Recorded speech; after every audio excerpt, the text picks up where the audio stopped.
বিভিন্ন দাবিতে আন্দোলনরত শিক্ষার্থীদের ধাওয়া পাল্টা ধাওয়ায় থমথমে সচিবালয় ও গুলিস্তান এলাকা।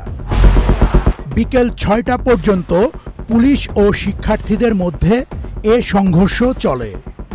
বিক্ষুব্ধ শিক্ষার্থীদের একটি দল মাইলস্টোন স্কুল অ্যান্ড কলেজ ক্যাম্পাসে বিমান বাহিনীর বিমান বিধ্বস্তে হতাহতের ঘটনায় নানা অনিয়ম নিয়ে বিক্ষোভ করে। আরেকটি দল ঢাকা বোর্ড হয়ে সচিবালয়ের প্রধান ফটকের সামনে অবস্থান নিয়ে বিক্ষোভ করে। এর আগে কয়েক ঘন্টা সচিবালয় অবরুদ্ধ করে রাখে বিক্ষুব্ধ শিক্ষার্থীরা। বিকেল 4:45টার দিকে শিক্ষার্থীরা সচিবালয়ের গেট দিয়ে জোর করে বিক্ষোভ মিছিল নিয়ে ঢুকে পড়ে।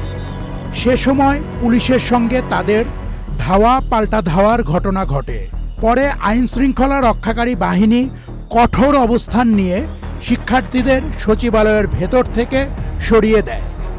শিক্ষার্থীরা গুলিস্তানের বিভিন্ন অলিগলি ও সড়কে অবস্থান করে। থেমে থেমে চলে ধাওয়া পাল্টা ধাওয়া। বিক্ষুব্ধদের ছত্রভঙ্গ করতে পুলিশকে লাঠিচার্জ ও টিয়ার গ্যাস ছুড়তে দেখা যায়। Arifin Tanjib, channel I. Bundle থাকলে প্রতি সেনমানিতে টাকা বাঁচবে।